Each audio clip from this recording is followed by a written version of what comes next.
Hello, 1050. This is Mrs. Bricky, and this is section 5.3, partial fraction decomposition, which sounds so cool. There's two topics here. They really are the same. It's just for one, we have distinct linear factors, and for the other one, we might have some repeated factors. But the concept throughout is the same, and there are just two topics. I am going to show you several examples, though, because this is kind of one of those topics that is just a little bit tricky. So partial fraction decomposition is the reverse process of adding two rational expressions. Oh my goodness, that's two rational expressions. So if I wanted to add these two together, so I want to review how adding works so that we can think about how to do it backwards. So if I want to add these two together, I have to get a common denominator. So I might times this first one by x minus 5, and I might times this second fraction by x plus 2 over x plus 2, so that they now are two fractions that have a common denominator. So my first fraction would end up being a 5x minus 25. And my second fraction would end up being a 3x plus 6.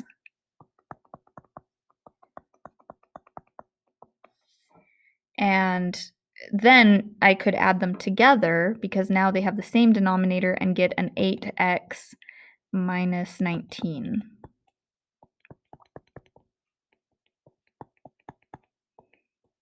Oh, that didn't magically change to a plus. It is a minus.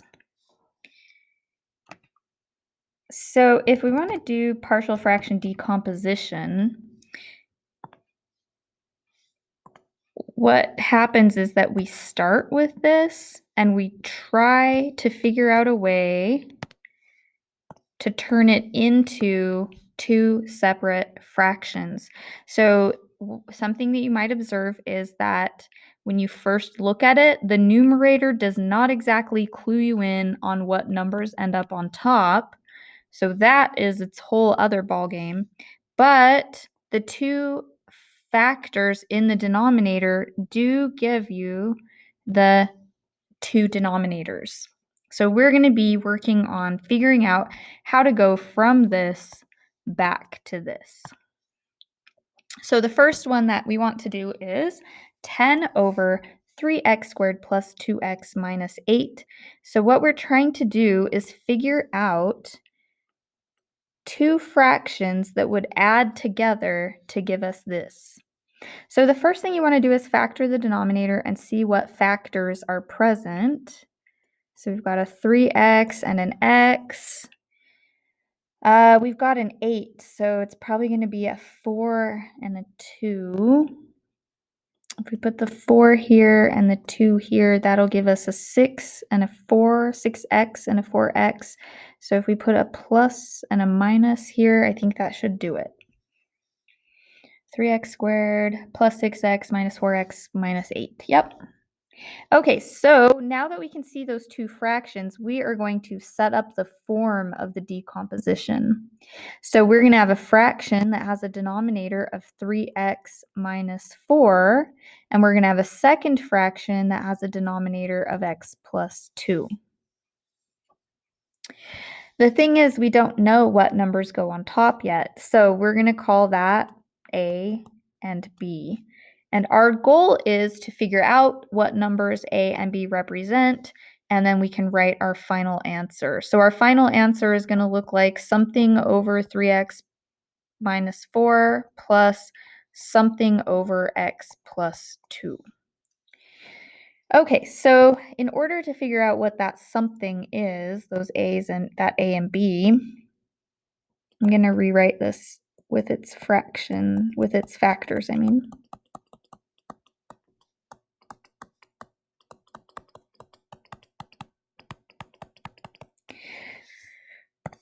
We've done the first step, factoring the denominator. We've set up the form of the decomposition, so we need to clear the denominator. So we're going to multiply everything by those two binomials, the 3x minus 4 and the x plus 2.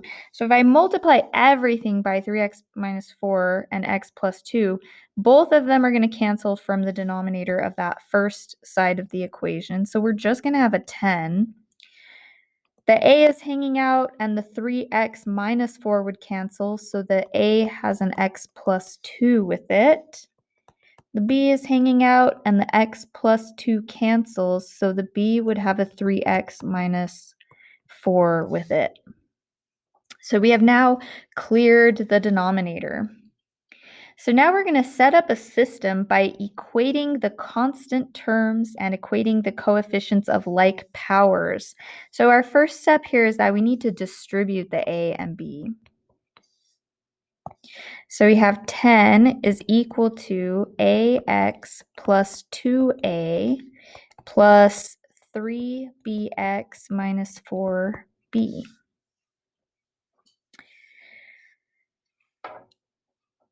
So what this step 4 stuff means is that we want to look at all of the terms that have a power of x. This term has a power of x, and this term has a power of x. Those are both power 1. And then on this side of the equation, we don't have any x's. So I'm going to go ahead and write like a 0x there because I don't have any x's on that side of the equation. And we're going to turn those highlighted terms into an equation. Not with the x's though, just talking about our x's. 0 x's on this side is equal to a plus 3b x's on the other side. So this was an equation about our linear terms that have an x. And then we can also do the same thing with the constants. This is a term that has a 0 power of x or no x in it. And we have 3 of those terms, and we can set up a second equation that is the constant terms. So that would be 10 is equal to 2a minus 4b. And those two equations together create a system that we can solve for a and b. And that's what we'll need to finish our answer our problem. So I think for this one, you could do elimination or substitution, whichever you like. I'm going to times that top equation by a -2 and write it below. So 0 times -2 is still 0. That gives me a -2a and a -6b if I multiply it by -2. So if I add those two equations together, I get 10 equals -10b. So then b would have to be -1. Well, b is the number on the top of the x minus 2 fraction, so that's going to be a -1.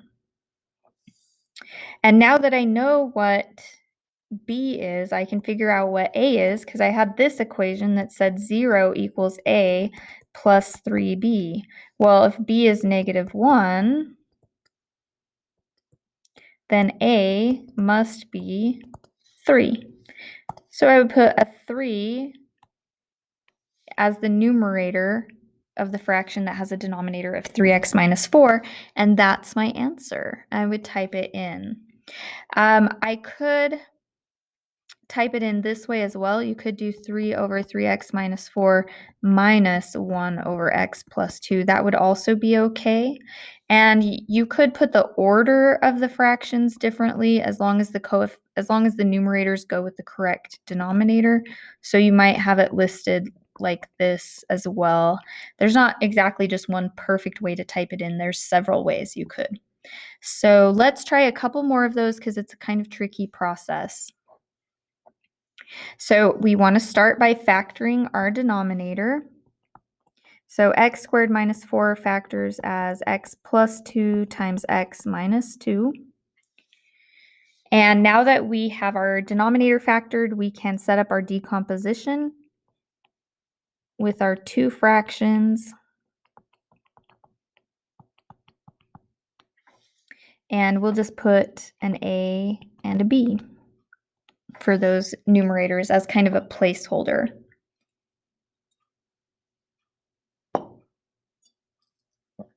Okay, so we've got to clear our denominator. So we'll multiply everything. So on this side of the equation, both of those factors cancel, so we just have the -4. With the a, the x plus 2 would cancel, so it's multiplied by x minus 2. And in our next fraction, the x minus 2 would cancel, so the b is multiplied by an x plus 2. So we want to distribute that out, and then we'll start equating our terms. Ax minus 2a plus bx plus 2b. So let's write our linear equation first with the terms that have an x. So on the left side, we don't have any terms with an x. On the right, we have an a plus a b. And those are the only terms in our equation that have the x's in them. And now we'll make an equation for our constant terms. The equation for our constant terms is -4 equals -2a plus 2b. So I think on this one, substitution might be just as good. We have a is equal to -b. So if I substitute that in here, we get -4 equals -2 times -b plus 2b. But that is 4b, and b is -1. Again, oh my gosh, b is not always -1. But we now know that that's a -1. So we've got part of our decomposition done. Now that we know b is -1, well, a is just the opposite of b, so that means a must be 1. And so this would be our answer. 1 over x plus 2 plus -1 over x minus 2. And again, it could be written several ways, like this. You could have the x minus 2 denominator fraction first, and that would be fine as well. Okay. The ones that we've done so far did not have any repeated factors, but it is possible to do a decomposition with repeated factors as well. So on this one, we have a repeated factor of x minus 2, and it's actually repeated 3 times. So our decomposition would look like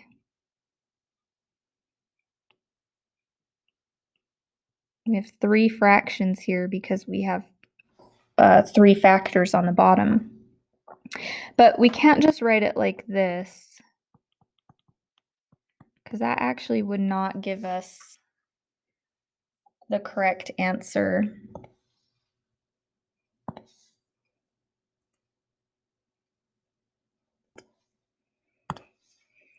If we did set it up this way, it would already be able to be added together, and the denominator would just be x minus 2. So what each of the fractions has different about their denominators is they each have a different power of that repeated factor. So I'm going to put an a as a numerator of my first fraction, a b as the numerator of the second fraction, and a c as the numerator of the third fraction. So that repeated factor has a power 1 in the denominator of the first, power 2 in the second, and power 3 in the third. So we're going to clear our denominators just like we have been by timesing by x minus 3 to the third, x minus 2 to the third. So when we multiply that out in this side of the equation, this left side, the denominator would just cancel out. So we have 4x squared minus 4x plus 7. On this side of the equation, in that first fraction, one of the factors of x minus 2 would cancel. So the other two factors would remain. In our middle fraction, two of the factors of x minus 2 would cancel, but one of them remains. And in our last fraction, the denominator is reduced to 1, so it's just a c. All three factors are canceled. So we have quite a bit of multiplying out to do in this example. So I'm going to leave that left side alone for a minute. X minus 2 squared is the same as x squared minus 4x plus 4. Be careful to not lose your middle term. So if we distribute the a, we get ax squared minus 4ax plus 4a. We also need to distribute the b, so that's bx minus 2b, and don't forget the little c at the end. So when we set up our secondary equations here, we are going to have three types or three equations. Our first type is going to be, I'm going to start with constants this time. So the constant term over here is a 7, and the constant term here that doesn't have any x's are 4a, negative 2b, and positive c. So 7 equals 4a minus 2b plus c. The next type of term would be our linear term. Those are the ones that just have x's with a power 1. So we have a negative 4, a negative 4a, and a positive b. And remember, you're not writing the x's with those. We're just equating their coefficients. This is how many x's on the left. This is how many x's on the right. And then on this one, we'll have a quadratic term that we need to think about. I'm going to highlight those in blue. So we have 4x squareds on this side, and we have ax squareds on the other. So we're going to set up a system of three equations with three variables, but usually these equations are, as far as system goes, very easily solved. So I mean, right now we already have our a as 4. So if we kind of just back substitute, we can easily get our b and our c. So if a is 4, then negative 4 is equal to negative 16 plus b. So if we add 16, we get that b is 12.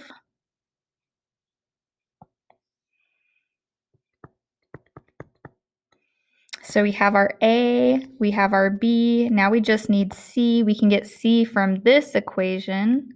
So we have 7 is equal to 4 times a is 16, minus 2 times b is 24, plus c. So 7 is equal to negative 8 plus c, so c is 15.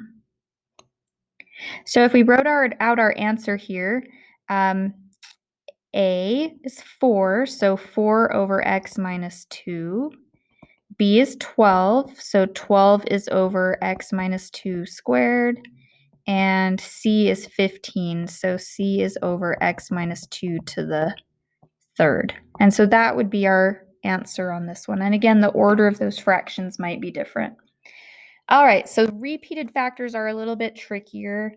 I want to do another example of that. One where we have to factor. So I have negative 2x minus 12 over x to the third plus 4x squared plus 4x. So if I factor that denominator, first of all, we could factor out an x.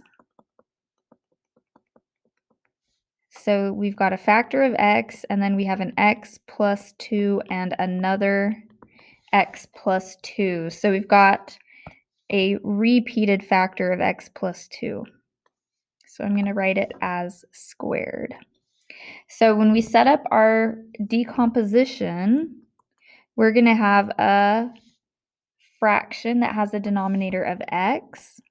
We're going to have a fraction that has a denominator of x plus 2. and we're going to have a fraction that has a denominator of x plus 2 squared. So any multiplicity you need to represent with all of its powers. So we're going to clear our denominator by multiplying by x times x plus 2 squared. It probably helps if you put your numerators a, b, c. Okay, so in the left side of the equation, the whole denominator would cancel, so we just have negative 2x minus 12. In our first fraction on the right side, the x would cancel, but that a is multiplied by an x plus 2 squared. The b, only one of the x plus 2 factors cancels, so the b is going to have the x with it and an x plus 2, and the c is going to, the fraction with that c has both of the x plus 2's cancel, but it's going to have an x. So I need to multiply out and distribute. That x plus 2 is the same as x squared plus 4x plus 4.